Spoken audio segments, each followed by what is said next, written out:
Casino Figueira. Tem tudo e muito mais.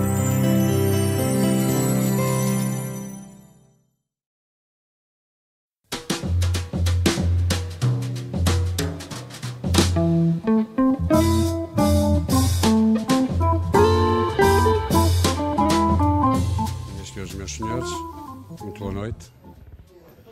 Sejam bem-vindos.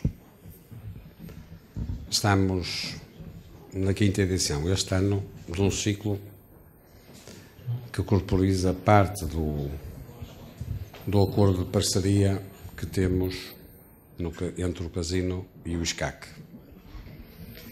Hoje é um dia particularmente feliz, eu queria dar conta disso a todos aqueles que eventualmente ainda não saibam. Hoje é o dia de aniversário do SCAC e, portanto, a primeira palavra é para felicitar, na pessoa do Sr. Presidente, do professor Manuel Castelo Branco, a instituição com quem o Casino tem honra de ser parceiro, o SCAC, por mais um aniversário, numa vida que é longa, já é mais que centenária, que na versão atual tem menos anos, mas estas instituições, quando vão juntando meses atrás de meses, vão aumentando em patina, vão aumentando em consistência, em classe, e este é só mais um ano que, se Deus quiser, um dia há de corresponder ao ponto médio da vida já toda vivida. E, portanto, é esse o projeto a quem alguma vez na vida tenha a responsabilidade de pegar nestas instituições, é transformar o ano ou os anos em que lá está num ponto médio do tempo da vida das instituições. Doutor, parabéns. Parabéns pelo Instituto por toda a obra que tem feito ao longo de todas estas décadas e muitas felicidades para o futuro, porque, como sabe, a instituição cuja responsabilidade está nos ombros vai impedi-lo de engordar. Pode ter a certeza. O segundo aspecto que queria relevar é o facto de voltarmos a dois temas fundamentais, que são muito esquecidos e muito maltratados no nosso cotidiano. A questão da informação e a questão da segurança. São duas palavras que fazem parte do nosso cotidiano, mas cujo conteúdo, cuja extensão, cuja diversidade, cuja complexidade, cuja mutabilidade é dificilmente alcançável. Eu posso partilhar convosco a experiência. Durante 25 anos regi uma cadeira em que 3/4 do tempo letivo era dedicado só ao tema da informação. E se tivesse um ano inteiro, não conseguiria, não seria possível estudar só do ponto de vista teórico e da sua multiplicidade e da sua diversidade a palavra informação. De tal maneira ela é rica, de tal maneira ela é densa e por isso é tão controversa e gera tanta polémica no cotidiano. A segurança é outra palavra que tal. Eu diria que cada uma é um mundo, as duas juntas dão uma galáxia. E o facto de termos entre nós um especialista nestes dois domínios, informação e segurança, numa ótica que ela também é apenas uma das óticas possíveis pela qual cada uma de por si, e ambas em simultâneo podem ser encaradas, e é uma ótica em que há um enorme domínio de subjetividade. Todas estas características são o garante de que esta noite vai valer a pena estar até ao fim, porque o tema é de veras aliciante. E no fim, se ficarem com um travo que sabe a pouco, têm a razão. E será uma forma depois de dizer ao Sr. Jorge Silva Carvalho que ficaremos num intervalo e depois haverá uma segunda sessão e uma continuação. Muito obrigado. Obrigado.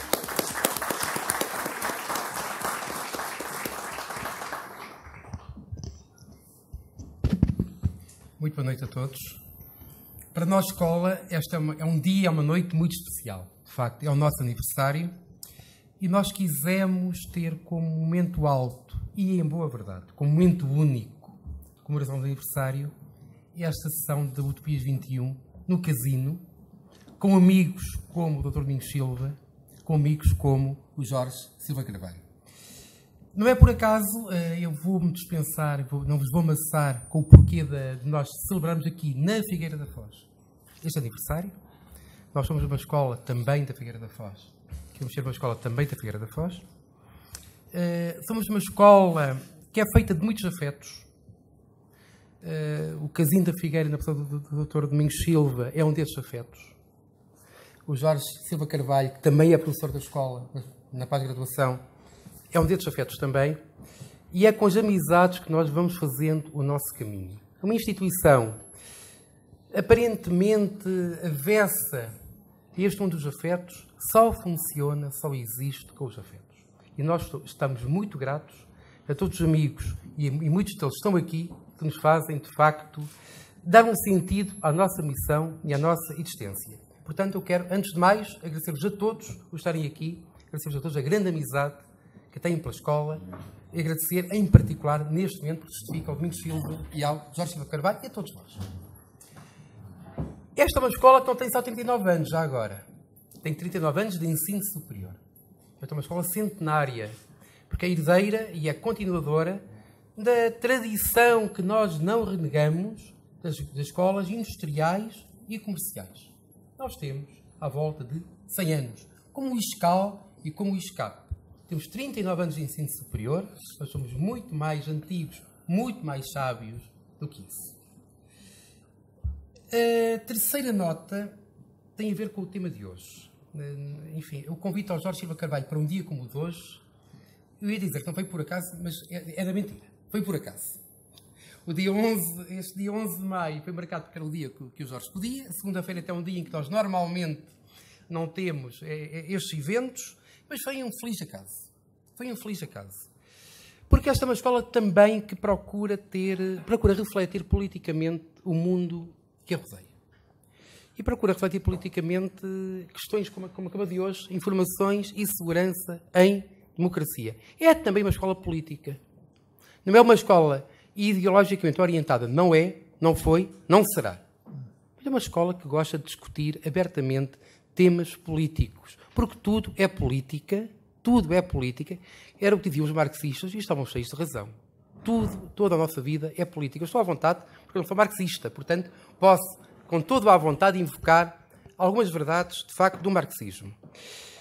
Nós, na escola, temos um observatório sobre a fragilidade do momento democrático, sobre a fragilidade do Estado Social, sobre a fragilidade das liberdades individuais. Eu aqui, provavelmente, o Jorge Silva Carvalho não partilhará muito, nem tem que partilhar, evidentemente, a minha percepção pessoal do mundo atual, mas, de facto, eu penso que é um mundo em que o cidadão nunca esteve tão vigiado, tão controlado, tão rastreado. É um mundo do homem rastreável.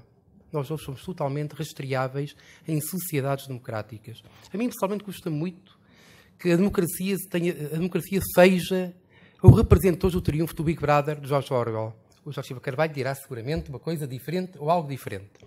É totalmente irrelevante. O que importa é que tenham a oportunidade de abertamente, criticamente, discutir coletivamente estes assuntos. Eu fico muito feliz por a escola me ter dado a oportunidade, neste seu momento histórico, me permitir ter pessoalmente como amigos Jorge Silva Carvalho, Domingos Silva e todos vós, e que a escola tenha como amigos pessoas como o Casino, como o Jorge Silva Carvalho. Muito obrigado, uma boa sessão. E no fim, temos uma pequena surpresa, que é, enfim, não vou dizer qual é. Estão todos convidados para um pequeno momento muito simples de comemoração do aniversário da escola. Muito obrigado a todos.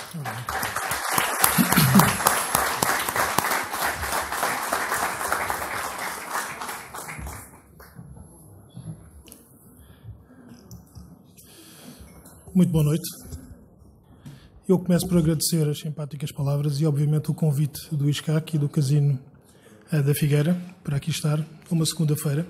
Agradeço-vos também a vós, a paciência e a disponibilidade para uma segunda-feira à noite, numa semana de trabalho, estarem aqui para ouvir um tema relativamente árido como este. Depois das palavras de Manuel Castelo Branco, obviamente que ficamos um bocadinho curtos em relação às expectativas. E eu opto sempre por uma fastidiosa apresentação sobre o tema das informações e da segurança, ou tentar tornar isto uma espécie, não um diálogo, porque infelizmente não pode ser, mas tornar a apresentação ou a minha exposição uma coisa algo dinâmica que vos permita manter interessado perante o tema. São 3 palavras que me são muito queridas e que deviam ser queridas a todos nós, como cidadãos. Eu, como ex-oficial dos Serviços de Informações, não concebo exercer atividade de informações sem ser em democracia. É possível fazê-la, é possível existir em serviços de informações em países não democráticos. Para mim, pessoalmente, e para qualquer cidadão que goste de viver em liberdade, só é possível trabalhar em informações, mesmo com todas as limitações que daí advêm, trabalhar em democracia. Limitações que na prática não o são, porque a democracia dá-nos um espaço de liberdade, dá-nos também algumas fragilidades, mas em contrapartida dá-nos uma força moral e uma força ética que não são despiciandas nesta atividade. A segurança pode parecer uma coisa prosaica, porque nós hoje temos uma noção de segurança relativamente confortável, mas não é uma coisa prosaica, é um direito fundamental. É um direito hoje protegido constitucionalmente, a que todos os cidadãos têm, e basicamente, têm que lutar e deveriam lutar por ela. Obviamente, pegando nas palavras de Manuel Castelo Branco, que há a tendência, mesmo em regimes democráticos, para haver excessos. E excessos haverá sempre. Sempre. Onde houver homens e mulheres, mas onde houver seres humanos e houver poder e houver sistemas que funcionem, haverá sempre falhas. E, portanto, eu não me vou focar nas falhas, eu vou-me focar nas razões do porquê. Os serviços de informações, a atividade de inteligência, tal como nós a concebemos, começou há muito pouco tempo, do ponto de vista da forma organizacional que nós hoje vemos e que vemos muitas vezes em filmes. Os serviços de informações começaram no século XIX. A atividade de informações, por outro lado, sempre esteve presente, muito ligada à condução da atividade militar. E, portanto, sempre que houve homens, sempre que houve países, sempre que houve regimes, houve guerra, houve conflitos, as informações eram uma consequência natural, era uma atividade inerente à prática militar. Com o advento da evolução tecnológica, com a Revolução Industrial, houve uma tendência, e para simplificar uma coisa que daria uma longa conversa só sobre a evolução histórica, mas voltaremos a ela a um passant mais à frente, os serviços de informações começam a ser criados a propósito da especialização que decorre das sociedades industriais. E aquilo que nós hoje vemos como serviços de informações começaram a acontecer na Inglaterra do século XIX, do final do século XIX. Um serviço do Estado, especializado na recolha de informação, na análise dessa informação, com vista a proteger interesses do Estado, sejam eles interesses, ora de segurança interna, ora de defesa nacional. Os de segurança interna, muito ligados àquilo que todos nós comumente vemos, que é a atividade, o combate ao crime, o combate ao terrorismo dentro dos nossos espaços, o combate à espionagem, são os serviços de informações de segurança interna ou tipicamente os serviços de contra-espionagem. Os serviços ligados à atividade externa, digamos assim, mais ligados à defesa nacional, são serviços de informações que se desenvolveram ao longo destes quase 2 séculos na perspectiva da recolha de informações com base nos interesses estratégicos de cada país.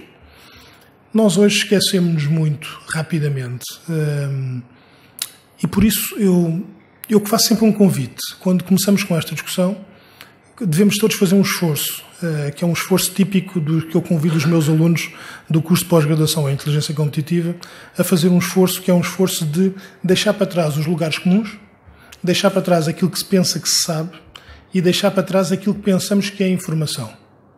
Porque a sociedade atual, e em particular as sociedades democráticas, se há coisa que têm não é falta de informação. O que nós temos hoje é excesso de informação. O que nós temos hoje é muitas vezes informação em excesso e conflitual entre si. Temos informação que não conseguimos processar, não conseguimos analisar e não conseguimos verificar a sua autenticidade.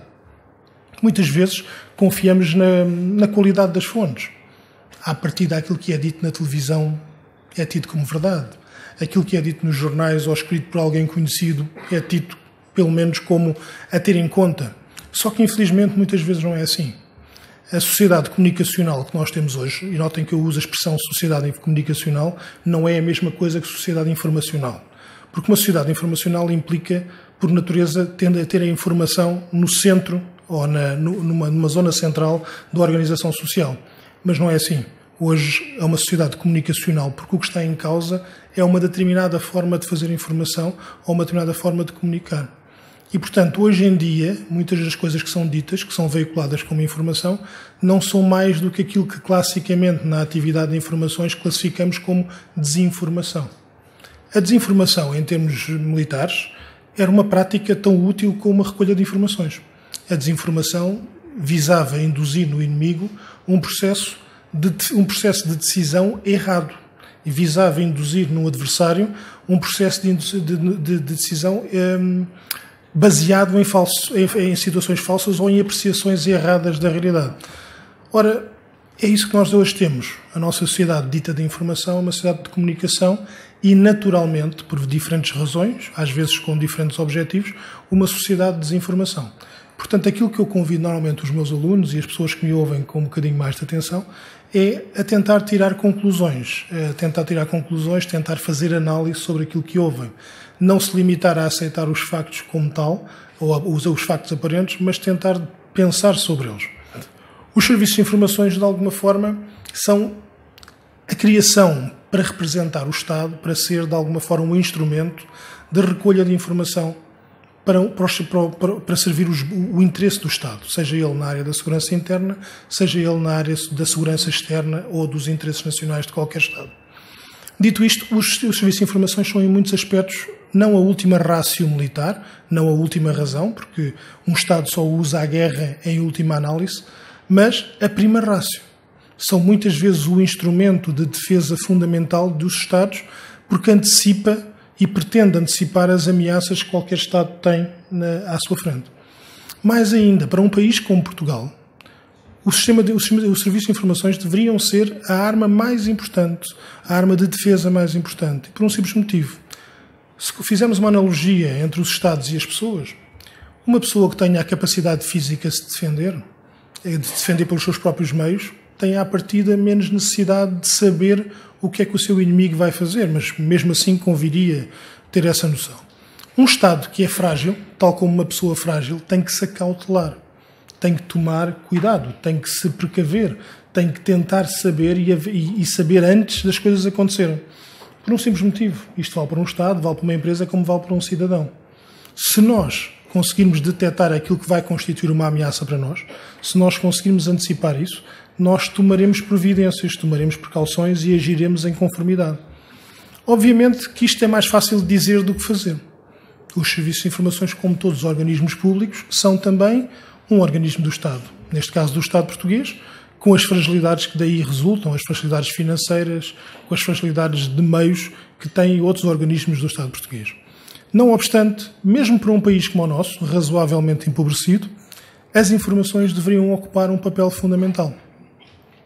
E deviam ocupar um papel fundamental porquê? Porque é no capital intelectual, é na capacidade de antever as questões, não só os problemas, mas até as virtudes, antever aquilo que pode ser a nossa mais-valia futura, que deveria estar o nosso investimento. Um país como Portugal deveria fazer um esforço fundamental para o investimento na inteligência. E aqui não só a inteligência em termos de informações de Estado, mas na inteligência no seu sentido mais abrangente. A segurança, as informações de Estado estão, obviamente, ao serviço da segurança quanto direito constitucional. Não só a segurança dos cidadãos, mas a segurança do próprio Estado. Nós esquecemos que o mundo ainda é de pequenas potências e de grandes potências. Nós esquecemos que a relação entre os Estados, por muito que nós hoje possamos viajar de Portugal para a Rússia, da Rússia para os Estados Unidos com alguma liberdade, a relação entre os Estados ainda é uma relação marcada por interesses de Estado. Por exemplo, situações que aconteceram recentemente na sociedade europeia e na sociedade mundial, situações que levantaram algumas questões, como, por exemplo, o caso Snowden, que devem ter ouvido falar, situações que, por exemplo, trouxeram à colação determinados meios, determinados países ao nível de controle da sociedade da informação, só espantam quem se esqueceu que o que está em primeiro lugar não é o direito dos cidadãos, nem o direito humano, nem os direitos humanos. O que está em primeiro lugar são os interesses das potências. Sempre esteve. Nós não deixámos de ser potências, não deixámos de lidar países com países por causa de uma percepção errada da nossa parte. Porque a percepção é uma percepção mediática, é uma percepção comunicacional. Não é a verdade. Não é aquilo que se passa efetivamente no concerto das nações e no espaço internacional. No espaço internacional, os países continuam a agir de acordo com os seus interesses. Obviamente hoje mais limitados, claramente mais limitados, porque há 50 anos atrás e há 60 anos atrás era fácil fazer uma cortina de informação. Portugal, quando esteve no período da Guerra Colonial, grande parte da informação sobre o que se passava chegava facilmente filtrada. E era facilmente filtrada porquê? Porque os meios de comunicação eram limitados. Eram em determinadas formas monolíticos. Eram, de alguma forma, também materialmente fáceis de controlar. Hoje em dia, não. Hoje em dia, qualquer cidadão, esteja onde estiver, é uma central de informação. Hoje em dia, com os meios tecnológicos, um simples telemóvel, que há 10 anos, há 15 anos, só fazia uma coisa, que era telefonar, hoje em dia é verdadeiramente um aparelho de mídia. Comunica através de redes sociais, fotografa, filma, grava. Em determinados momentos, nós podemos estar, como acontecia há 30, 40 anos atrás, as Forças Armadas podiam estar a fazer um esforço de guerra, podiam estar a combater numa determinada zona e a informação que chegava às pessoas, que chegava à população, era uma informação muito limitada. Porquê? Porque era controlada pelos próprios canais oficiais, por vários motivos, e alguns deles motivos até válidos, nomeadamente para quando houvesse uma grande derrota militar, a população não caísse em desespero, não houvesse uma falta de apoio aos governos instituídos, não pensasse que estava-se a perder a guerra porque se tinha perdido uma determinada batalha. Era relativamente fácil fazer isto, tal como era fácil desinformar, porque as pessoas não tinham forma de verificar, não tinham forma de checar aquilo que era dito. Hoje em dia não é assim.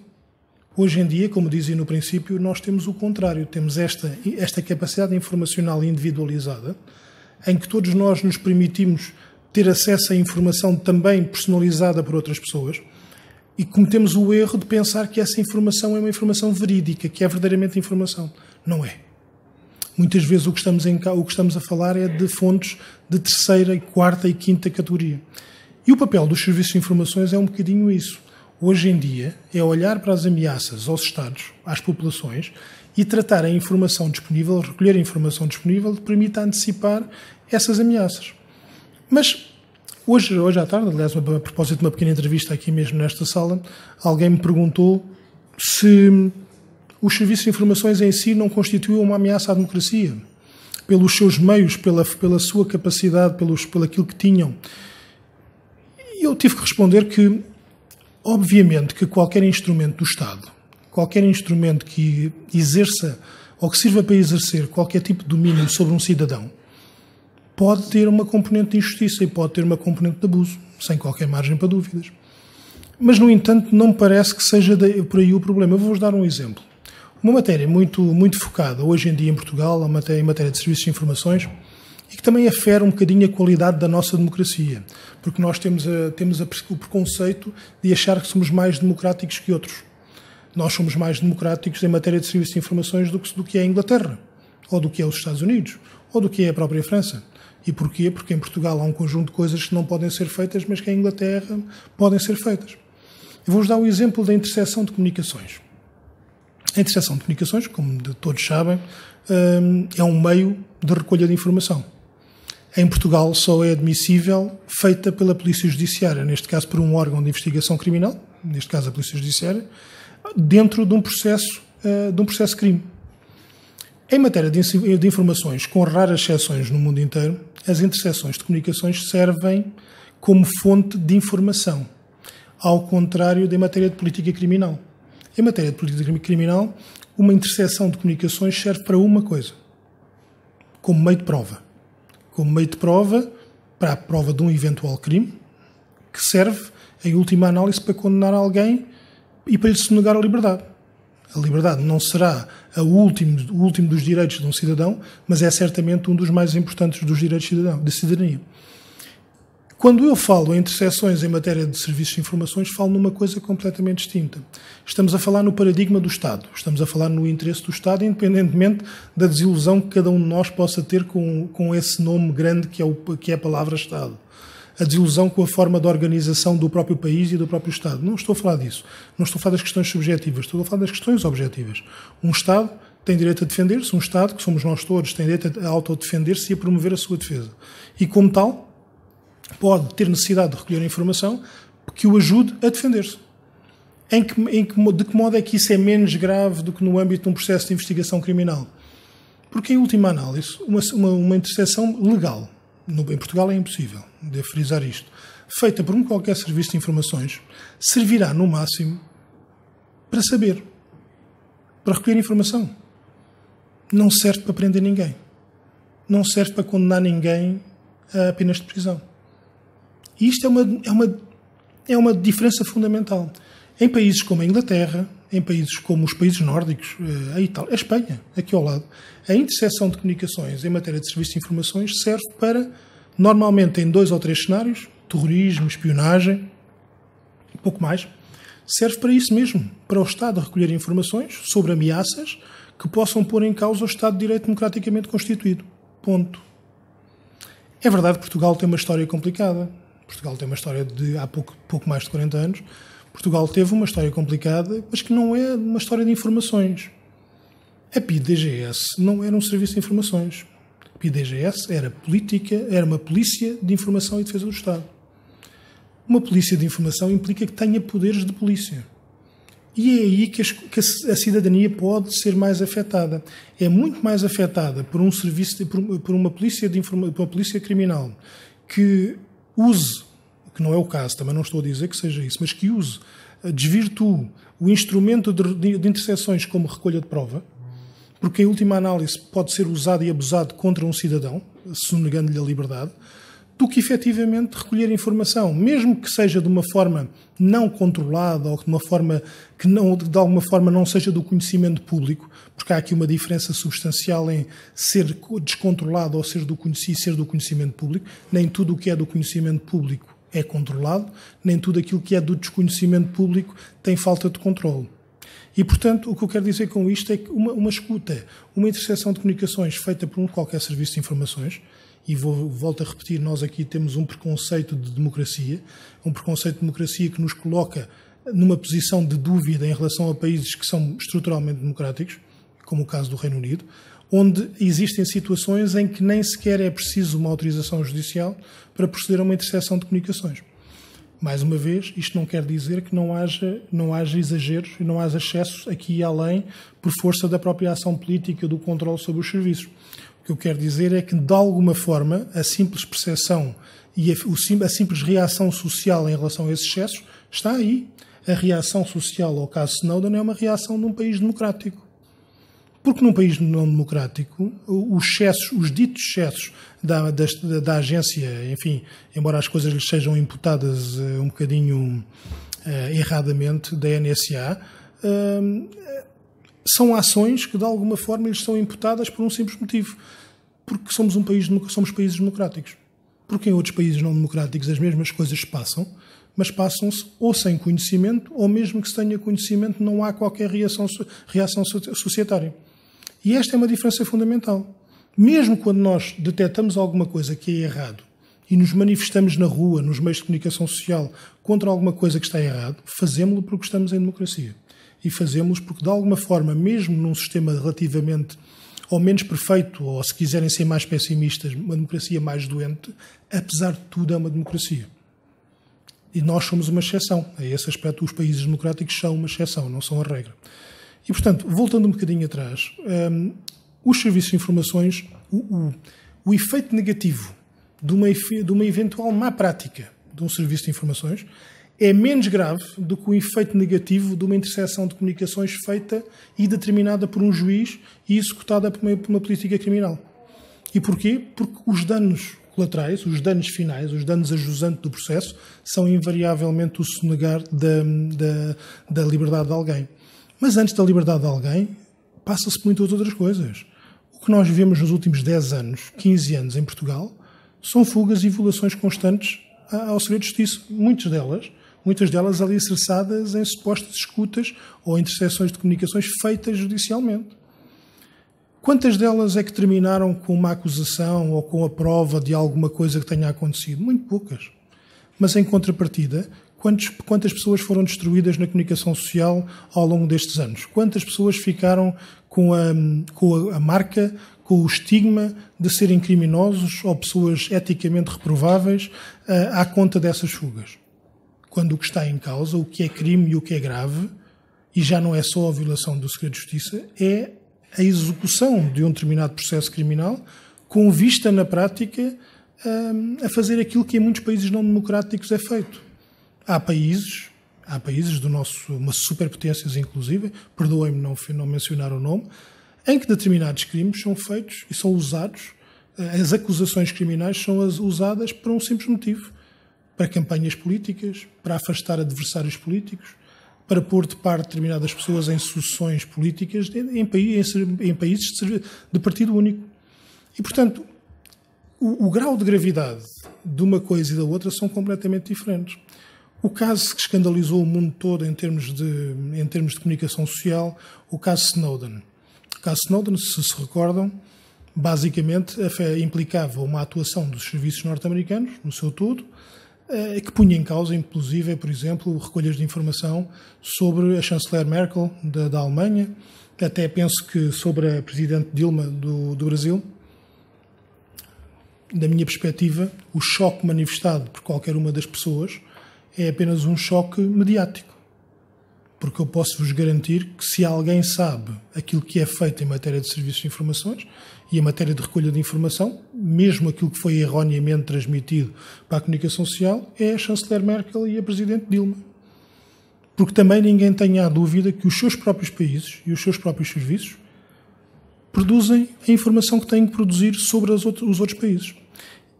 E eu, quando vos disse que nós éramos potências, isto quer dizer uma coisa muito simples, é que em matéria de informações, em matéria de jogo das potências, não há amigos. Há aliados, há países próximos, mas não há amigos. E nas relações humanas pode havê-los, mas não há amigos nestas relações entre Estados. Quando Estados que sem relações próprias têm conflitos permanentes do ponto de vista cultural, do ponto de vista das nacionalidades, do ponto de vista do desporto, do ponto de vista da economia, quantos? Todos nós. Todos os nossos Estados, todos os Estados europeus têm os seus graus de rivalidades. Aqui e além, é mais fácil para Portugal alinhar com determinados países do que muitas vezes com certos países europeus. E digo isto porque é um facto. É um facto. Eu, Portugal, perdoem-me esta expressão, mas nós, Portugal, temos todo o interesse em recolher informação, por meios legítimos, claramente, sobre todos os países e sobre todas as organizações que possam influir sobre a nossa liberdade decisional. Desde que não o façamos de forma que para nós seja uma ultrapassagem dos limites a que nós nos obrigamos. Neste caso, dos limites democráticos ou fixados legalmente e constitucionalmente. Mas todos nós temos, obviamente, interesse em saber o que a Espanha anda a fazer. Obviamente que nós, sendo países amigos, entre aspas, temos, obviamente, divergências.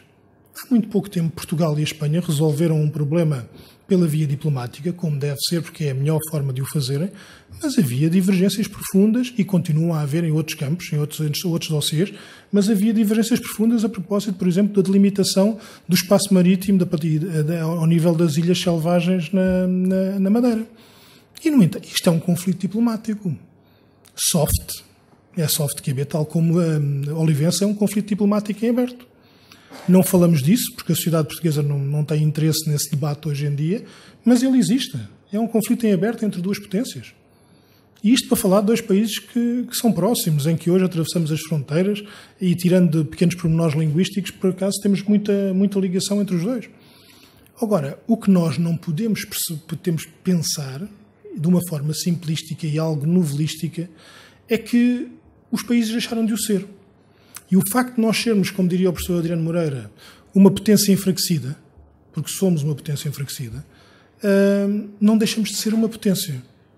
Qualquer país, como qualquer cidadão, por muito frágil que seja, tem o seu querer, tem a sua capacidade e tem a sua vontade de afirmar o seu interesse.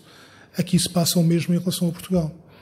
Os serviços de informações portugueses são serviços razoavelmente frágeis, não são serviços particularmente complexos como outros países do mundo e provavelmente constituem muito menor ameaça a uma ordem democrática porque não dispõem dessas capacidades e não dispõem desses meios para fazer frente a determinadas coisas.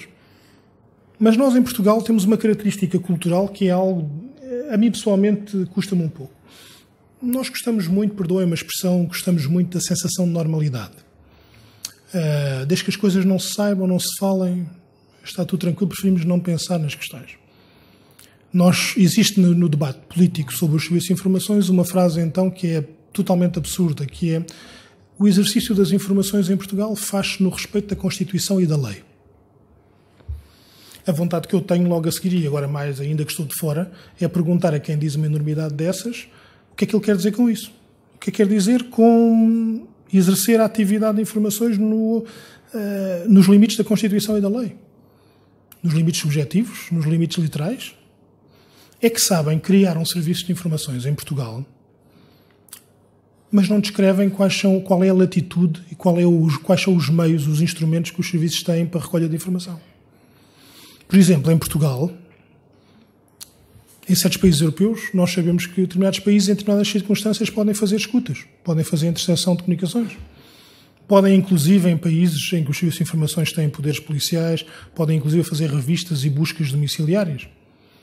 Podem fazer interseção de dados, podem fazer determinado tipo de ações que os filmes tornaram famosas, mas fazem-no a coberto de um entendimento ou de meios legalmente atribuídos. Vou-vos dar um exemplo. Mesmo em Inglaterra, até à década de 70, 80, princípio de 80, eu penso não estar enganada, mas a memória que não me traia, os serviços de informações eram não reconhecidos. Existiam há um século, desde o final do século XIX, mas não existiam legalmente. O primeiro-ministro inglês nunca falava do serviço de informações do MI6 ou MI5, o British Security Service ou o British Security Intelligence Service. Nunca falava de nenhum deles. Não existiam, por isso simplesmente. Não havia funcionários dos serviços de informações. Eram pessoas que estavam ali e que, eventualmente, se houvesse algum escândalo, o governo tinha que, invariavelmente, fazer o no comment ou apresentar uma explicação razoável. E porquê que era isto? Porque há coisas que são de difícil explicação. Eu vou-vos dar um exemplo muito simples. O que é recolher informação? O Serviço de Informações de Segurança. O Serviço de Informações em matéria de segurança interna de Portugal. Visa proteger o país das ameaças contra terroristas, das ameaças de contra-espionagem. E visa recolher informação, obviamente, que lhes permita combater essas ameaças, ou pelo menos perceber essas ameaças. De que forma? De que forma? Fazendo redações, pesquisando na internet sobre terroristas, ou recrutando fontes, que é a atividade base de qualquer serviço de informações, aquilo que os americanos e os ingleses designam por HUMINT, e HUMINT quer dizer Human Intelligence, que é no fundo a recolha da informação através do recrutamento de pessoas, de tudo aquilo que uma fonte lhes pode dar. Pode ser um agente, um informador, um contacto, mas essa forma está prevista na lei. Se um serviço de informações quiser obter informação oriunda de um processo, pedir ajuda a um juiz, é ilegal. Se um serviço de informações pedir ajuda a um polícia e que essa informação lhes seja dada fora das autorizações necessárias que esse agente da polícia tem que ter, é ilegal. Se pedir informações a um diplomata português em posição no estrangeiro, é ilegal. Se pedir informações, como fonte, a um militar português colocado no estrangeiro, das duas uma, ou esse militar tem que pedir autorização à sua cadeia de comando e, em última análise, a informação que é relevante chegar aos serviços, invariavelmente completamente desvirtuada, porque a relação de gestão de serviço de informações com a sua fonte, que neste caso é um militar português, é ilegal. Conduz a que esse militar viole um conjunto de obrigações a que está sujeito. Um jornalista, e há aqui vários na nossa plateia, um jornalista que recolhe informação ao abrigo da lei de imprensa. É uma profissão tutelada, é uma profissão protegida constitucionalmente e legalmente. Um jornalista que faz a sua notícia, mas que tem outras informações. Porque muitas vezes aquilo que é feito em termos de notícia é apenas uma parte mínima daquilo que é a investigação jornalística. Seja em Portugal, seja no estrangeiro. A de que título é que pode dar essa informação ao Serviço de Informações? Não pode. Se essa informação ainda por cima for sobre alguém, é que não estamos a falar de uma investigação criminal. Os serviços de informações não investigam pessoas acusadas de crime. Os serviços de informações trabalham na recolha de informação sobre qualquer pessoa que possa estar envolvida em atividades preliminares, se quiser chamar assim, preliminares de terrorismo ou de espionagem, ou outras atividades ilegais. Mas, em abono da verdade, legalmente, essas pessoas são pessoas livres. São pessoas como todos vós. podem ter estado sem querer em contacto com alguém. O Serviço de Informações, claro está, que não os prejudica em nada. A recolha de informação sobre essas pessoas não prejudica em nada, porque é uma questão que tem que ser dirimida num Serviço de Informações profissional, que tem que triar aquilo que são indícios e de alguma forma comprová-los ou não. Se os comprovar, entrega-os à Polícia Judiciária ou aos órgãos de investigação criminal para que seja aberto, para que seja iniciado o devido processo. Mas até lá, são atuações puramente sobre cidadãos livres. E, portanto, quando ouço políticos neste país, deputados, membros do governo, futuros membros do governo, a dizer é inaceitável investigar-se um cidadão que não é acusado de nada. Quer dizer, então seria impossível, então fechem os serviços de informações. Porque, obviamente, que se for a partir do momento em que alguém está a ser investigado, já não é competência do Serviço de Informações. Ou então é apenas uma competência analítica que não pode ter porque não pode receber informação do que está em processo. Porque os serviços de informações também estão limitados pelo Segredo de Justiça e os órgãos de polícia criminal têm um conjunto de limitações que impedem a passagem dessa informação aos serviços de informações. Portanto, refugiar-nos em lugares comuns, e isto pode parecer um bocadinho brutal, é no mínimo vergonhoso para quem exerce a função política. Mais vale fazer o que os ingleses faziam até aos anos 80, não falavam. E então diziam e faziam uso daquilo que é a atividade, aquilo que é a bandeira protetora dos serviços, que não tem a ver com os serviços em si, tem a ver com o Estado a que pertencem esses serviços, que é uma coisa, um palavrão, um conjunto de palavras que se designam, um conceito que se designa por segredo de Estado. O segredo de Estado tem apenas um objetivo, é proteger estes meios. Obviamente que os serviços não estão a fazer nada de ilegal. Obviamente que o que os serviços estão a fazer é a trabalhar para defender um conjunto de valores que lhes foram, uma responsabilidade que lhes foi cometida legalmente. Aquilo que se esqueceram foi dizer como é que o podiam fazer. Até lhes dou mais um exemplo. A pesquisa em fontes abertas. Todos vós já passaram por uma carreira académica, têm filhos, certamente, ou netos que estão no ensino secundário e fazem pesquisa em fontes abertas. Fazem pesquisa na internet. Os senhores sabem, por exemplo, se pegarem nessa pesquisa sobre qualquer cidadão vivo, então se for um político ou um financeiro ou alguém com um certo relevo na vida social, e não sendo um jornalista, mas quiserem fazer uma pesquisa para um livro, etc., quiserem fazer uma pesquisa aturada sobre essa pessoa, podem estar a ser acusados de vários crimes. Ponto número 1. Se essa pesquisa for feita mesmo que em fontes abertas, se coligirem a informação e a relacionarem em coisas tão simples como um mero Outlook, penso que todos conhecem o programa, o software da Microsoft nos computadores, que permite um relacionamento de nomes com moradas, com fotografias, a nossa agenda telefónica hoje em dia. Esse programa, porque permite relacionamento, é considerado pomposamente por alguns juristas deste país, é considerado como uma base de dados e, como tal, tem que ser abrangida pela lei, a Lei de Proteção de Dados Pessoais. Até poderá ser. Mas isso quer dizer que, em última análise, qualquer dos vossos filhos e netos, se tiver a fazer uma investigação sobre mim, sobre um ministro, sobre um deputado, e queira fazer uma investigação aturada sobre uma pessoa particularmente relevante, e até que se dê ao trabalho, porque se houver um professor universitário que o incentive e diga, não, vá mais longe, tente saber mais, porque é essa a missão da universidade, pegue nisso, vá bater às portas, vá perguntar às pessoas como é que é essa vida desse grande financeiro, desse presidente de banco, desde a devassa a outro tipo de crimes que podem estar a ser cometidos.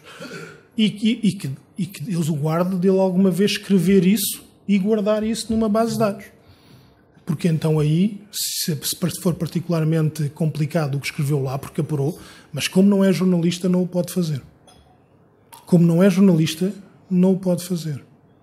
Os jornalistas podem fazê-lo, mas depois podem usá-lo de outras formas também.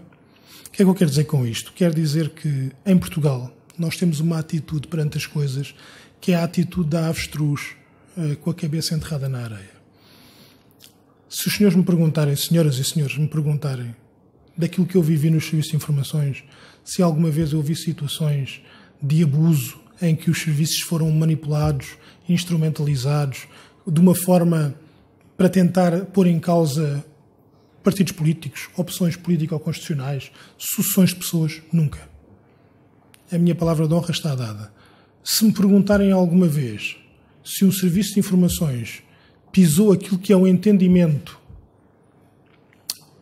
este entendimento mais prosaico, político, de avestruz, de cabeça enterrada na areia, pisou esse limite da legalidade para a defesa daquilo que se entendia que eram as missões dos serviços de informações, volto a dizer, o interesse nacional, o contra-terrorismo, a contra-espionagem, a contra-criminalidade organizada, a contra-subversão, eu não vos respondo, porque não posso, mas o não responder é uma forma de vos responder, porque da outra forma eu diria que não.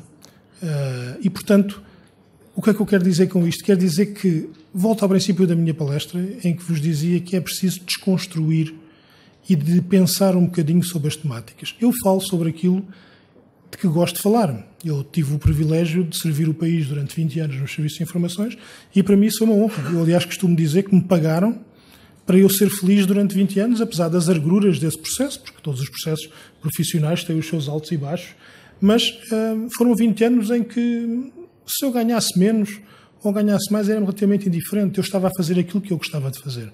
E isso é mais do que a grande maioria das pessoas pode dizer. E, portanto, os serviços de informações em Portugal sofrem principalmente deste problema, que é um problema de democracia. E isto para fechar o ciclo. É um problema de pouca maturidade democrática. E é mais do que isso. É um problema de uma coisa que está na base, na gênese de qualquer sistema democrático saudável. É um problema de cidadania. É um problema de entendermos verdadeiramente as razões, as causas das coisas e podermos agir em conformidade com essas causas das coisas. E isto implica que nós temos que ser cidadãos mais ativos e, se calhar, mais contestatários. Cidadãos que levantem problemas, que peçam informações, que tentem analisar as questões. Mas há uma questão que é fundamental, que não peçam aquilo que se chama a transparência comunicacional, que hoje em dia é típica do que vemos nos órgãos de comunicação social. O que estamos a ver não é transparência comunicacional, não é democracia. O que estamos a ver é devassa. Aliás, havia alguém com responsabilidades jurídicas, judiciais, enfim, é uma pessoa culta na área do direito que confundia uma coisa muito simples, interesse público com interesse do público. Nem tudo o que é interesse do público é interesse público. E as duas coisas não são a mesma, garantidamente. O interesse nacional não se compadece muitas vezes com a transparência. Não se compadece muitas vezes com o debate aberto, novelístico, com a devassa que é feita de tudo o que se passa em termos sociais. A transparência a que nós hoje nos obrigamos é a nossa maior causa de insegurança. E termino abordando um tema, para não ir muito longo, penso que já me alonguei um pouco demais, termino com uma outra questão que hoje em dia é particularmente cara à maioria dos cidadãos e que tende a confundir um bocadinho, dá-nos uma medida da avaliação das nossas próprias fragilidades em termos securitários, mas também em termos do funcionamento da nossa democracia. A evolução da sociedade da informação para esta sociedade comunicacional deu-nos um conjunto de confortos. Aquilo que eu vos dizia há pouco, em que hoje em dia qualquer cidadão é uma central de comunicações, hoje em dia podemos manter-nos em contacto com toda a família, estejam onde estiverem, no estrangeiro, em Portugal, em partes diferentes da cidade. Nós temos a noção, através das redes sociais, que vimos-nos há 2 dias, porque nos vemos constantemente. Coisa que antigamente era por carta e era só de mês a mês e era quando não havia greves de correios, como agora há da TAP. Mas, enfim, quer dizer, havia esta dilação temporal. Hoje em dia, não. Nós vivemos permanentemente em cima uns dos outros, expostos, mas só que confiamos em coisas que nos é fácil confiar. Não nos questionamos. Despejamos a nossa vida cotidiana num Facebook. Despejamos a vida dos nossos filhos no mesmo meio ou noutras redes sociais. Expomos aos piores predadores criminosos a cara das nossas crianças ou a cara das crianças dos outros. Alguém se preocupa se hoje um iPhone, ou seja, outra marca, para não ser acusado de estar aqui a defender o que quer que seja, alguém se preocupa que isto seja muito mais fácil de fazer hacking do que qualquer outro telefone? Pois claro, isto tem uma série de portas de entrada, tem uma série de zonas de ataque, mas nós não nos importamos com isso. Nós todos os dias temos comportamentos inseguros. Nós todos os dias temos comportamentos que potenciam a nossa insegurança individual. E depois queixamos-nos, porque não queremos pensar.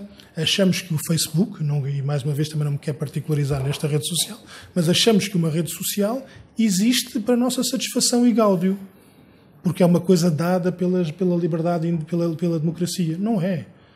É uma empresa que tenta ganhar dinheiro e que vai ganhar dinheiro da forma que entender poder ganhar.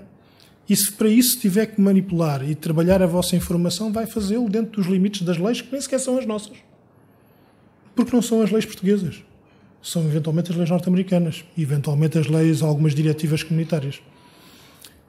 O grande problema começa em nós próprios e começa em nossas casas. Se nós tivermos a percepção dessa fragilidade e quisermos enfrentar essas inseguranças que somos nós próprios que causamos, começamos a contribuir para uma melhoria da cidadania em matéria de pensamento securitário. Depois, tudo o resto, acusar serviços de informações, grupos terroristas, é apenas um escape. Podemos situar-nos de duas formas. Como a avestruz com a cabeça enfiada na areia e dizer que os outros são todos os malandros, ou enfrentar a realidade, perceber que somos frágeis, perceber como é que conseguimos atalhar e diminuir essa nossa fragilidade social e depois sermos críticos como cidadãos em relação às organizações que nos regem. E, portanto, fechando assim de uma forma mais prosaica, e obviamente que estarei à disposição de todo e qualquer um para qualquer questão que eu possa responder, e esta é a expressão, que eu possa responder, obviamente que estarei à vossa disposição, porque muito mais haveria para dizer. Espero que não me tenha alongado demasiado e que não tenha sido muito exaustivo para vós, porque a matéria é árida e é complicada, e espero que tenham gostado minimamente, tenha justificado a vossa vinda aqui hoje à noite, numa segunda-feira à noite. Uma vez mais, os meus agradecimentos ao ISCA, ao Casino da Figueira, e à vossa disposição sempre que for necessário. Muito obrigado.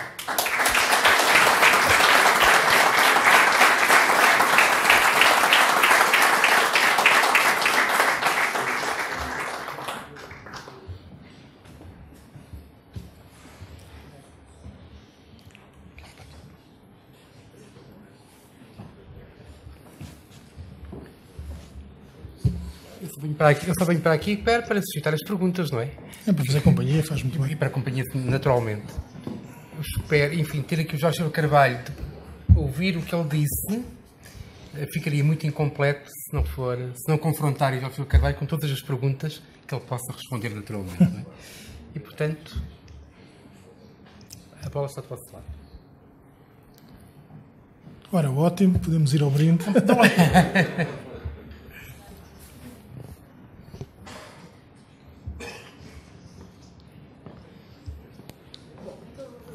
Força. Foi o micro. Enfim, é uma pergunta de algo... Boa noite a todos.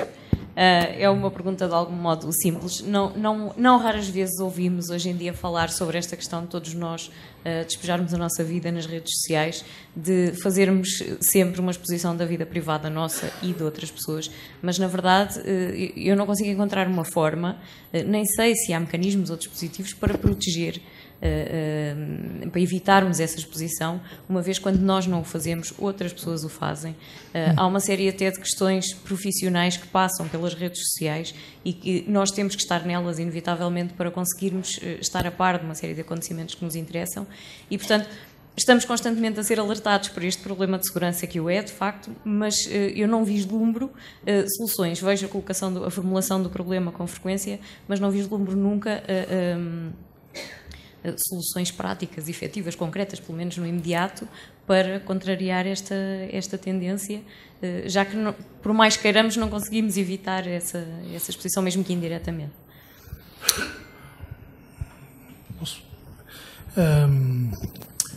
Tem razão.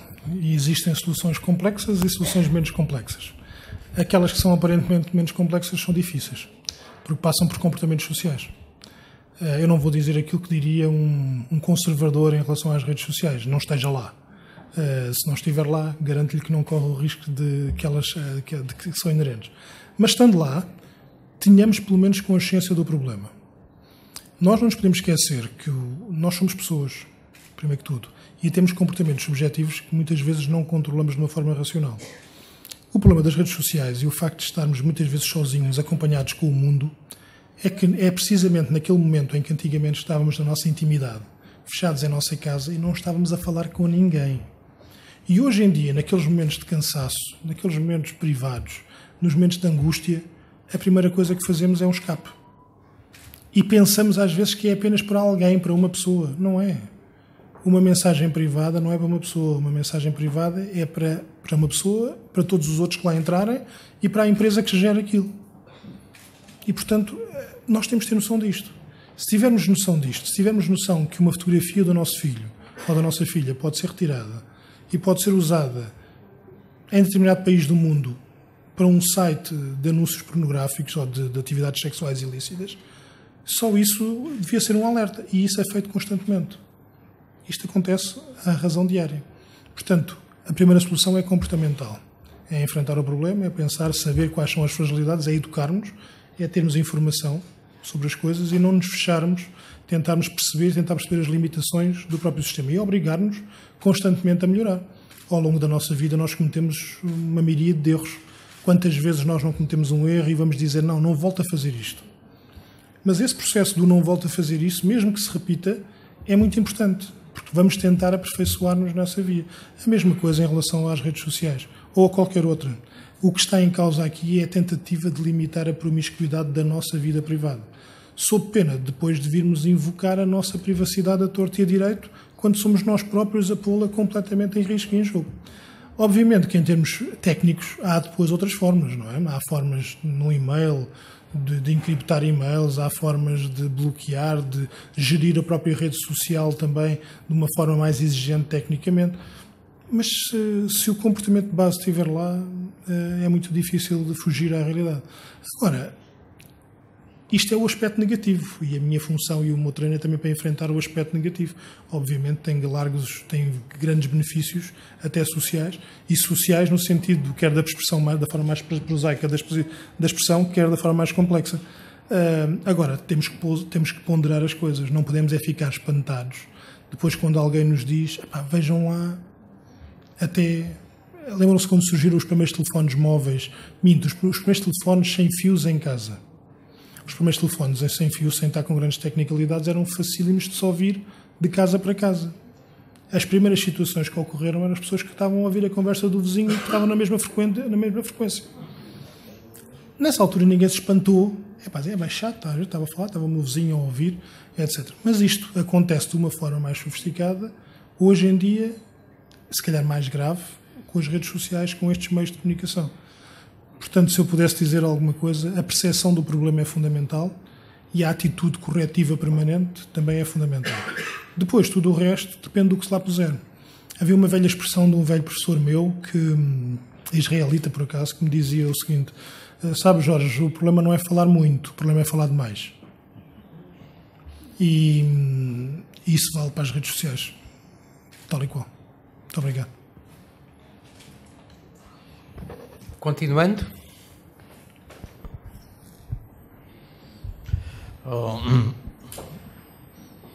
Dr. Silva Carvalho. Peço desculpa. Vai desculpar que lhe faça uma pergunta provocatória.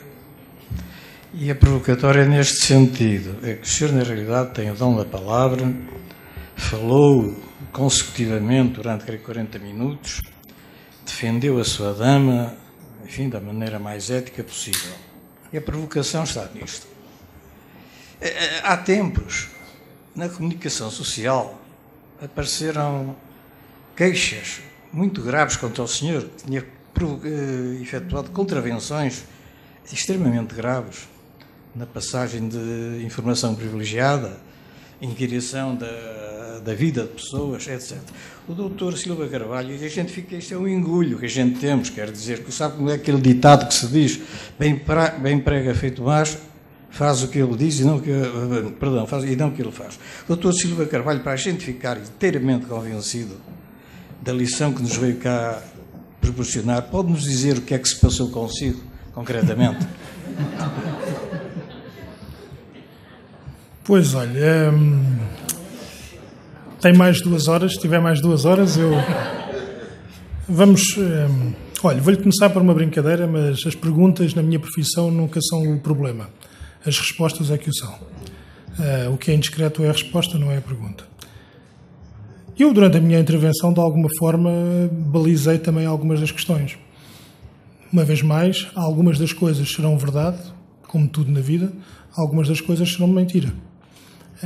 Aquilo que for mentira, eu terei a minha oportunidade, certamente, ainda não a tive, terei a minha oportunidade de a manifestar. Como deve calcular, não é só uma questão das respostas serem, como é que eu ia dizer, violadoras de alguma coisa. É porque há alturas em que nem sequer as posso dar. E, portanto, o facto de não as poder dar é, no fundo, seria, como mesmo que as pudesse dar, seria como Dom Quixote a lutar contra os moinhos. O poder da comunicação social e determinada comunicação social é muito complicado de gerir, é muito complicado também de fazer o contraditório quando um debate deste estilo está na comunicação social. E porquê? Por tudo aquilo que eu acabei de dizer. Nós não nos preocupamos com os argumentos, nós preocupamos-nos com os soundbites. Já não nos preocupamos, melhor dizendo, nós já nem com os argumentos falaciosos nos preocupamos. Preocupamos apenas com os soundbites, preocupamos-nos apenas com aquilo que se diz. E se repararam, ao longo desse processo, eu só me limitei a dizer duas coisas, que reafirmo hoje. Eu nunca violei o segredo de Estado, nem nunca violei o dever de sigilo que fui obrigado. Agora, também tudo aquilo que eu vos disse antes, se o senhor me perguntar personalizadamente, mesmo que eu não me orgulhe disso pessoalmente, se eu, como elemento dos serviços de informações, poderei ter feito alguma coisa que possa ser negativamente avaliado do ponto de vista da legalidade estrita, não lhe vou responder, mas também porque não lhe saberia responder. Ok? Mas há uma coisa que lhe posso dizer, e posso lhe dizer com toda a consciência. Tudo o que possa ter feito, mesmo aquelas coisas que não me orgulho, filo com um único objetivo, que foi servir o melhor possível o meu país e o serviço que eu tinha que esfiar naquela altura. Tudo o resto, a minha vida é transparente, posso dissecá-la como outras pessoas o fizeram na comunicação social, e, portanto, é facílimo de comprovar o que quer que seja em termos de retorno, de comportamentos. Agora, estou limitado pela própria máquina, pela forma como as coisas funcionam, e que eu sei, veja, melhor do que ninguém, eu sei como é que elas funcionam. Sabe aquela sensação do defesa central do futebol, que sabe perfeitamente que tem o Lionel Messi pela frente e que vai ser fintado, se não for à esquerda é à direita ou ao centro, até provavelmente adivinha qual é a finta que o Messi vai fazer, mas mesmo que queira parar não consegue. E não consegue porque sabe que o outro tem mais vantagem, porque tem mais poder, porque é mais rápido, porque é melhor tecnicamente. A sensação muitas vezes é a mesma. Por muito poder que nós tenhamos, por muita força que nós tenhamos aqui além, por muito conhecimento que nós tenhamos aqui além, há sempre alguém mais importante. Há sempre alguém com mais capacidade. E todos os heróis têm um fim, não é? Como todos os guerreiros encontram o seu anti-guerreiro. E, portanto, a vida é assim, não lhe estou a ensinar nada, os seus cabelos brancos, de certeza que já lhe ensinaram muito mais do que isto que eu lhe estou a dizer. Agora é o que é. É o que é. Eu terei o meu momento de tentar provar a minha inocência das acusações que foram feitas, mas com a minha consciência vivo eu. Muito obrigado, peço desculpa não lhe poder responder muito mais, mas é o que posso neste momento. Muito obrigado. Permitam-me só que diga que não é por acaso que o Jorge está aqui hoje. Também.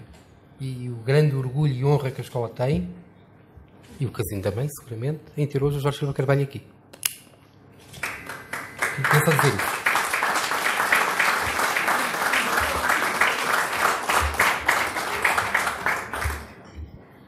Eu penso que havia aqui uma pergunta deste senhor. Parabéns. Boa noite. Eu não sei se é possível estabelecer uma hierarquia dos serviços de informação existentes por esse mundo fora, mas caso fosse possível, onde é que colocaria a Mossad? Será que a Mossad está no topo desses serviços de informação? Não sei se nos poderia falar um pouco sobre a Mossad. Muito obrigado. Não lhe vou falar sobre a Mossad, até porque há livros que pode ler que têm informação suficiente, nem toda ela verdadeira. E também não me peço a descortesia de falar sobre colegas internacionais. Eu acho que todos os serviços de informações têm as suas capacidades, os seus méritos e as suas fraquezas. Um serviço de informações, um organismo qualquer que ele seja, não deixa de ser o reflexo do país em que está inserido, da cultura, da história das forças vivas desse país. Os Estados Unidos têm a dimensão. Nós não podemos comparar um serviço de informação externo, por exemplo, como é a CIA, que tem ou que tinha mais de 20 mil funcionários, com os serviços de informações portugueses, que, enfim, não posso dizer o número, mas que excediam esse número da CIA, era quase o número do nosso exército por completo, das nossas Forças Armadas. Portanto, não é comparável, há coisas que não são comparáveis. Qual é a vantagem de ser um serviço pequeno? É a vantagem, se for bem feito, se for bem organizado, a vantagem de uma tropa especial perante uma unidade militar mais estruturada, mais hierarquizada e mais pesada. Uma estrutura com 20 mil homens e mulheres, peço desculpa, tem obviamente graves dificuldades de gestão. Não é fácil gerir uma mega estrutura daquelas. E, portanto, os problemas advêm dessa característica. Os Estados Unidos, por exemplo, não têm um serviço de informações interno como nós temos. Não têm, porque culturalmente, para um americano é impensável a recolha de informação sobre os seus próprios cidadãos. A única entidade que tem é uma polícia, que tem uma subunidade, que é o FBI, como sabem, a única Polícia Federal, que tem uma subunidade que, por exemplo, trabalha coisas que são típicas daquilo que o SIS faz em Portugal. O contra-terrorismo, e trabalha numa perspectiva de inteligência mais do que numa perspectiva de investigação criminal. Qual é a perspectiva de investigação criminal? Um processo começa com uma suspeita, com indícios, e acaba com uma condenação. Ou então com o evitar o atentado, o evitar o crime. Okay? Nomeadamente o terrorismo, é mais vantajoso não condenar a pessoa, um determinado criminoso porque conseguiu matar X pessoas, é muito mais vantajoso socialmente proteger as pessoas que iriam ser mortas por esse terrorista. O FBI faz isto, mas o FBI não faz aquilo que o SIS faz em Portugal. Como não faz aquilo que o Serviço Interno Inglês faz no Reino Unido. Os americanos não têm esse conceito. Constitucionalmente, discutiu-se essa matéria, mas não o têm. Poderão ter aí uma fragilidade, provavelmente. Algumas das situações que advêm da segurança interna norte-americana têm a ver com essa limitação. Os israelitas vivem num estado de guerra permanente. É um povo que vive com uma psicose social muito acentuada. É um país que desde a sua fundação tem inimigos. E é um país que desde a sua fundação tem inimigos que visam o seu aniquilamento total. E isto não é nem defender os israelitas, nem defender o Estado de Israel, nem nada, embora defenda o Estado de Israel e o direito à sua existência. Agora, isto implica uma característica para as pessoas que servem esse país, seja nas Forças Armadas, seja nos Serviços de Informações. Quais são as características que poderíamos destacar na Mossad? Já foi diferente, a Mossad evoluiu ao longo do tempo, à medida que evoluíram as necessidades do Estado de Israel em matéria de informações. Se no início a Mossad podia fazer uso de um conjunto de meios, inclusive da sua diáspora, da diáspora israelita pelo mundo, essa situação hoje, por exemplo, na altura visava proteger a diáspora de ataques terroristas, que chegou a ser do que hoje é a liderança da Palestina, do Estado palestiniano, a OLP e a Fatah, começaram como um grupo terrorista. Como Israel, por exemplo, para o Reino Unido, que era a potência que tutelava a Palestina após a Segunda Guerra Mundial, grupos israelitas também foram catalogados de terroristas, antes da fundação do Estado de Israel. Mas os interesses israelitas na década de 70 eram totalmente diversos do que são hoje os interesses israelitas. Logo, o Serviço de Informações israelita hoje concentra-se em aspectos e em ameaças de natureza diferente e, pela sua própria razão de ser, modificou o próprio serviço. O próprio Israel, o país Israel, é um país diferente do que era há 30 anos, 40 anos atrás. O país que ganhou a guerra do Yom Kippur não é o país de hoje. O nível, por exemplo, de religiosidade dos soldados israelitas hoje, o nível de pertença à religião judaica, é muito superior. Eu lembro que a primeira vez que fui a Israel vi várias vezes juramentos de bandeira, como cá em Portugal, as companhias de jovens mancebos, que são, naquele caso, até muitas mulheres, tal como homens, o que em Portugal só recentemente aconteceu. Raramente se encontrava no meio de uma companhia uma kippá. E hoje, uma kippá, como sabem, aquele chapeuzinho que se utiliza, peço desculpa, não espero não estar a ofender ninguém, mas para descrever. Tem um profundo significado religioso, mas nunca era raramente utilizado pelos mancebos. Hoje em dia, se forem ver uma companhia a jurar a bandeira, muito provavelmente mais de 50% usa. Portanto, o Israel que conheci, que existia nos anos 70, nos anos 80, mudou. E com isso mudaram também os serviços de informações. pela natureza da ameaça externa, pela natureza das próprias idiosincrasias do país, culturais, históricas, etc., mas mudaram. A percepção da ameaça, que também é uma questão fundamental, mais do que a ameaça, a percepção da ameaça, também é fundamental para perceber a forma de pensar de um determinado serviço de informações ou a forma de agir. Dito isto, os israelitas são a prova viva de que ser pequeno não é impeditivo de ser forte. O Estado de Israel consegue, há várias décadas, resistir a inimigos incomparavelmente superiores, incomparavelmente mais ricos, e resistir de uma forma com sucesso, porque não tenhais dúvidas. Se houvesse possibilidades de aniquilar o Estado de Israel ainda hoje, embora aí possamos sempre contar que houvesse um apoio europeu, um apoio internacional, um apoio americano, como já houve no passado em determinados conflitos que Israel enfrentou, no dia em que isso acontecer, existem organizações e existem Estados uma das principais determinações de política externa é a extinção do Estado de Israel. E o Estado de Israel tem poucos milhões de habitantes. É menor que Portugal, é menos de metade de Portugal. Mas o Israel hoje também mudou muito com a imigração. Hoje Israel tem uma comunidade fortíssima de origem russófona, por exemplo. Não era a mesma coisa que existia nos anos 50. A própria lógica da organização dentro de Israel é diferente. E, portanto, eu costumava dizer isto aos meus alunos de sistemas de informações, é preciso perceber um país para se conseguir perceber não só as Forças Armadas, mas também os serviços de informações. Eu mesmo valo para Portugal. Nós hoje continuamos a viver com o drama histórico da PIDGS e do antigo regime. Continuamos a viver com... Vou-lhe dar um exemplo. O SIS, em Portugal, foi criado para responder a um problema que deixou de existir. O SIS foi o primeiro dos 3 serviços que foram criados legalmente, em 85, pelo governo do Bloco Central. Foram definidos 3 serviços, um serviço militar, um serviço estratégico e um serviço de segurança interna. O SIS foi o primeiro. Porquê? Porque os decisores políticos da altura acharam que era a matéria mais premente.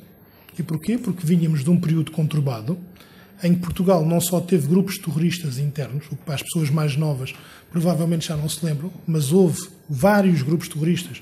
O mais conhecido, as FP 25 de Abril, vitimaram pessoas em Portugal. E vitimaram não assim há tanto tempo, há 30 e poucos anos. Esse grupo terrorista eram grupos terroristas portugueses, nados e criados aqui, e simultaneamente, nas 80, tivemos vários atentados terroristas em Portugal. A morte do Sr. Issam Sartawi da OLP no Algarve, peço desculpa, não era Monchor, peço desculpa, é Monchor. O ataque à embaixada da Turquia pelo grupo Azalá, que era um grupo de libertação arménio, onde morreram todos os atacantes, basicamente, e houve uma baixa de um agente da Polícia de Segurança Pública. Mas, efetivamente, Portugal criou o Serviço de Informações na altura em que, de alguma forma, se extinguiram essas ameaças. As ameaças de cariz nacional. O que foi um bom trabalho, e um bom trabalho feito por outro organismo de informações e pela Polícia Judiciária Portuguesa, sobretudo pela Direção Central de Combate ao Banditismo e a DINFO, que era a Divisão de Informações das Forças Armadas, que foram os organismos, de alguma forma, de uma forma ou outra, mais uns que outros, combateram essa ameaça interna em Portugal. Dito isto, o SIS foi criado e, no entanto, existiu durante quase 15 anos, não sendo verdadeiramente necessário em matéria de ameaças internas. Porque Portugal, desde a década de 80, que não tem incidentes terroristas óbvios, e, enfim, pode-se dizer com alguma bonomia que foi por causa do SIS, embora, enfim, não terá sido só por causa disso, mas já não precisava, chama-se a isto, reagir um pouco, reagir politicamente em função de um cenário, não planear as coisas prospectivamente, mas reagir em função de um cenário passado. Criou um serviço de informações estratégicas que teria sido muito mais importante para Portugal nos anos 80 e nos anos 90, porque implica recolher informação sobre as questões que fundamentalmente interessavam ao país, aquelas que não eram securitariamente imediatistas, mas eram fundamentais para o país se gerir na cena internacional, e, no entanto, não o criou só em 95. Dito isto, Israel é isto também. Se eu tivesse que, amadoristicamente, fazendo uma regressão em tudo o que aprendi, catalogá-lo, claramente que até por ter sido ensinado lá, Israel é um país que tem uns serviços de informações altamente eficazes. Como todos, com lacunas. Mas Portugal aqui além, tem serviços de informações que não deixam ficar mal o país. Mas nós temos aí outro problema, e vou já terminar por aqui. É que a mesma lógica que nos permite avaliar os serviços de informações permitir-nos-ia dizer que não era possível termos o Cristiano Ronaldo, nem vários atletas de fundo, nem dizer que os nossos soldados se portaram com galhardia na guerra colonial em 3 frentes de combate. Ou seja, somos um país pequeno, com limitações, às vezes desorganizado, mas somos capazes de, pontualmente, embora não de uma forma sistemática, se calhar, ou como todos nós gostaríamos, somos capazes de produzir excelência.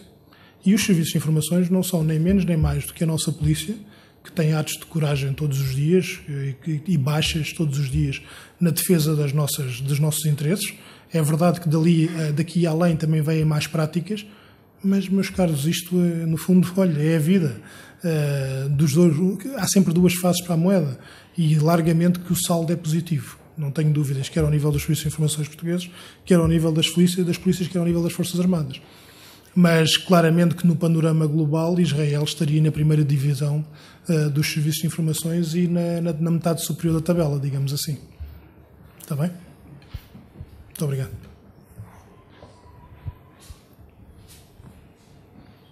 Ora, muito bem, então. O imprensa não quer perguntar nada? Pergunta secretamente, é? Muito bem. Discretamente.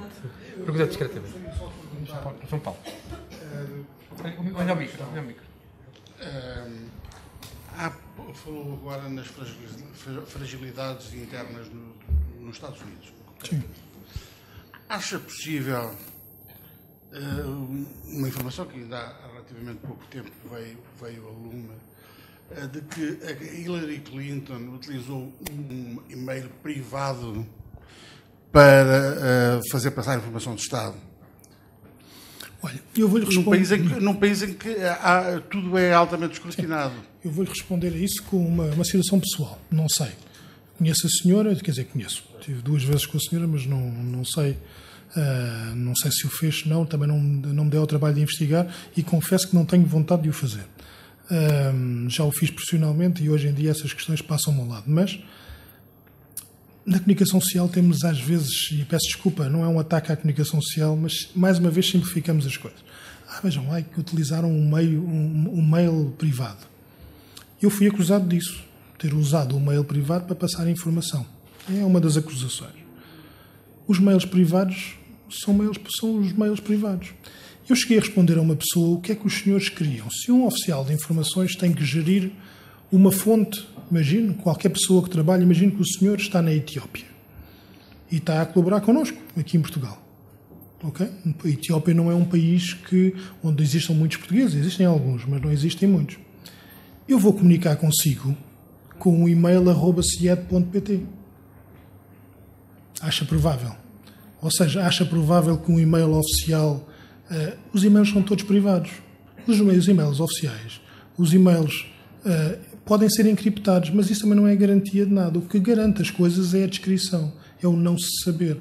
É um conjunto de práticas que se evita, que se foge, no fundo, à possibilidade de ser controlado. Porque se for controlado, se houver alguém atrás de si, se houver alguém atrás de nós para tentar localizar, seja encriptado, seja do e-mail oficial, seja do e-mail privado, seja qualquer... haverá sempre, onde existe uma porta com uma fechadura, existe uma chave algures feita.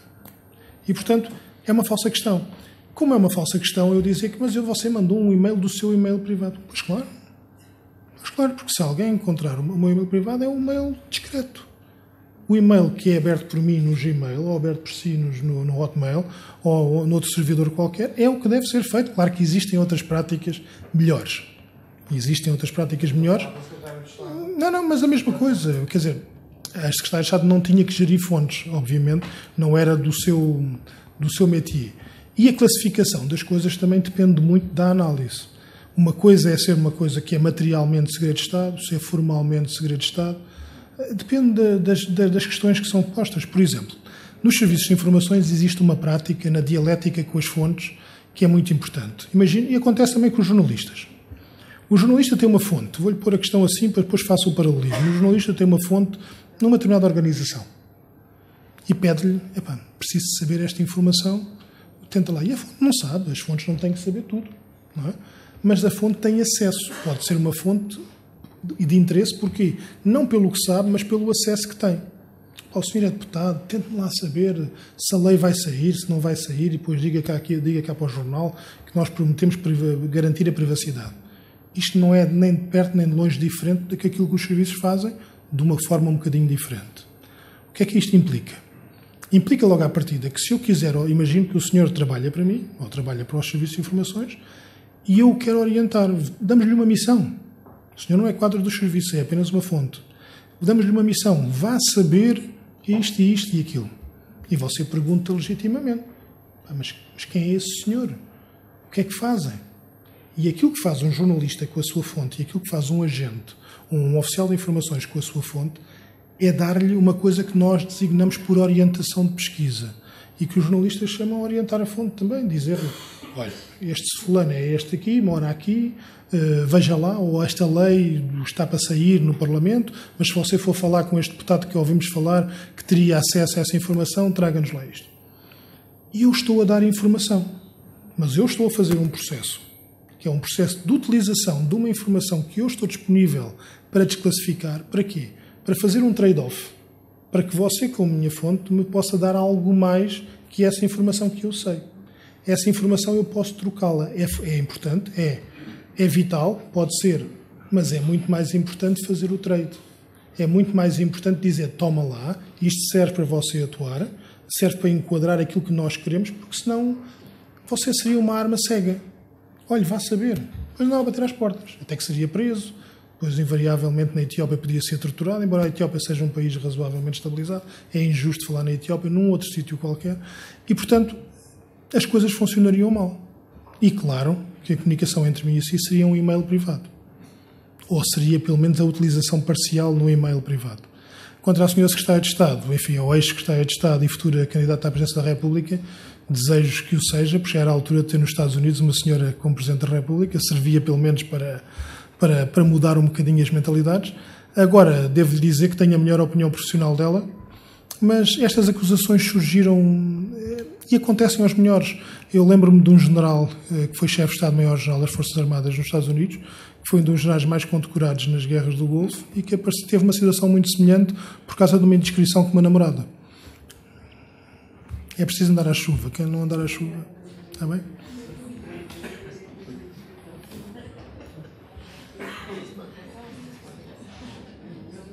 Ora, muito bem. Mais questões? Tinha só uma curiosidade. Em relação aos oficiais de informação... Boa noite. Em relação aos oficiais de informação no nosso país, eu estava curiosa em relação à representação feminina. Não, vou-lhe ser muito franco. Isto não é um falso elogio. Nós hoje em Portugal, os serviços de informações são provavelmente os organismos públicos. A resposta é muito oficial e muito, pelo menos até ao meu tempo, até 2010, eram os serviços mais qualificados do Estado português, ou seja, formalmente qualificados, em que a percentagem de licenciados, mestres e doutorandos era das maiores no Estado português. E era os serviços, não digo que sejam os mais femininos, mas largamente ultrapassávamos os 50% de quadros femininos. Inclusive naquilo que é a estrutura operativa, embora aí ainda haja uma inversão de cerca de 60% a 40%. Está bem? Com variações para o CIS e para o CIED, porque são matérias diferentes. O CIS tem componentes tradicionalmente mais masculinizáveis, se quiserem, ou culturalmente mais masculinizáveis. Peço desculpa pelo palavrão, mas, em contrapartida, nessa área de atividade, muitos dos melhores oficiais que eu esfiei eram mulheres. Vou-lhe dar um exemplo, em coisas muito simples, e para acabar a conversa com uma trivialidade. Nós preocupamos-nos, às vezes, em perceber coisas muito simples numa pessoa. Nós temos, às vezes, dúvidas. Temos muito pouca informação para avaliar uma pessoa. E quando acompanhamos alguém, quando acompanhamos um alvo, um putativo terrorista, uma pessoa que é descrita por alguém com determinadas características, e dou-lhe um caso em particular. Andávamos a acompanhar uma determinada pessoa em particular. E essa pessoa é do sexo feminino. E era a história que nos tinham sido dada sobre essa pessoa é de que ela teria capacidade financeira, um certo gosto, uma certa capacidade e que corresponderia a um estatuto de vida social. Tivemos homens a fazer esse trabalho, a acompanhar, a ver o que é que acontecia, etc. Durante 2 dias a informação era corriqueira. Entrou, saiu, foi, comprou, meteu-se no carro, voltou para casa, etc, etc. Até que uma oficial feminina se sentou por acaso num metro ao lado da senhora e disse: essa senhora é impossível ser a pessoa que descreve.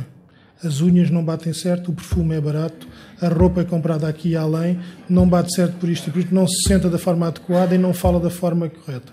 E isto foram 3 minutos de avaliação. Não, os detalhes são o importante. São o importante. Está bem? Me peço desculpa pelo prosaico da descrição, mas, enfim. Não sei se há mais questões. Não havendo, eu agradeço a vossa presença, peço que não se retirem, porque vamos ter um pequeno momento também de convívio. Vamos continuar o convívio de outro modo. Agradeço imensamente ao João Carvalho por estar hoje de aniversário da escola. Agradeço imensamente ao Dr. Domingos Silva e ao Casino, a todos os nossos amigos, alguns parceiros iniciais. Estou a ver que havia o Dr. Joaquim Crescido da Cruz Vermelha da Feira da Foz, foi porventura a nossa parceria nos últimos 4 ou 5 anos. Agradeço muito a presença, a todos os amigos, e um grande abraço muito particular ao Dr. Pires Carvalho, ainda presidente desta escola, não é? Aqui a escola muito deve, e com muito gosto eu aqui vejo.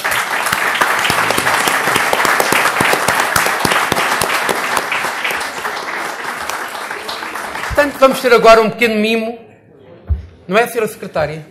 É, muito bem.